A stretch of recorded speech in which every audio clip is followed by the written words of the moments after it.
Hi, I'm Tom Muchler and we're at the Consumer Reports Auto Test Track. The Subaru Impreza highlights trends that we've been seeing in compact sedans over the last few years. Take the big selling Honda Civic. In its recent redesign, it became more athletic, grew more upscale. And the Chevy Cruze. It has levels of refinement and interior space that used to be exclusive to mid-size sedans just a few years ago. All of this explains the redesign for 2017 Subaru Impreza. It is longer, it is lower, it is wider. It's much more sculpted than before. It doesn't have the slab sides. All of this aims to make the car look more upscale. Now this is a top-level Impreza Limited hatchback. Hatchbacks are terrific for cargo carrying practicality. And while the Honda Civic and Chevy Cruze recently added hatchbacks to their lineup, Subaru's been cranking them out for years and they sell well. Of course, you can still get the Impreza as a sedan, and this is an Impreza Sport. Now, Sport used to mean outdoorsy in Impreza language, but now Sport means sporty. That explains the black painted wheels and the, well, somewhat unfortunate rear spoiler. But enough talking about styling and trends. Let's go for a drive.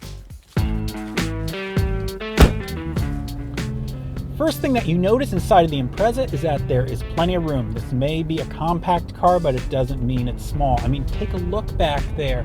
The rear seat has plenty of legroom, plenty of knee room. Subaru's also made the front seats more comfortable. They're more supportive. Something that is so wonderful about this car compared to so many other modern cars is you can see out of this. The side glass is tall, the roof pillars are narrow. Subaru does a great job at building cars that are pretty easy to see out of. Doesn't mean Subaru's done everything terrific in the past. Sometimes fit and finish has been a bit on the Spartan side.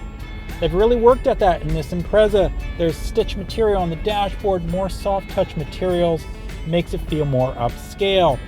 Subaru's also fallen down in the past when it comes to infotainment systems, but they've addressed that too. This is the top level 8-inch touchscreen. Standard is a smaller screen, but no matter what, you get standard Android Auto and Apple CarPlay. CarPlay gives you a familiar interface to those used to having an iPhone. Gives you basically standard navigation, driven through your smartphone. It makes it easy to pull up podcasts. I mean, everything here is very simple, very easy to use. Subaru has been terrific when it comes to advanced optional safety equipment. Up here are the 2 cameras for their eyesight system. It's an option, but it gives you forward collision warning, gives you automatic emergency braking, gives you lane departure warning. It's paired with blind spot monitoring. You wind up having a lot of advanced safety equipment, in what is a fairly modestly priced car. So it looks more substantial inside, it looks more substantial outside. It also feels more substantial to drive. They've reduced road noise, which helps a lot. The steering response is quicker. All in all, it's made this a much more grown-up, much more appealing car to own. Subaru's standard all-wheel drive makes these cars popular to people who live on dirt roads or places where winter's 5 months of the year.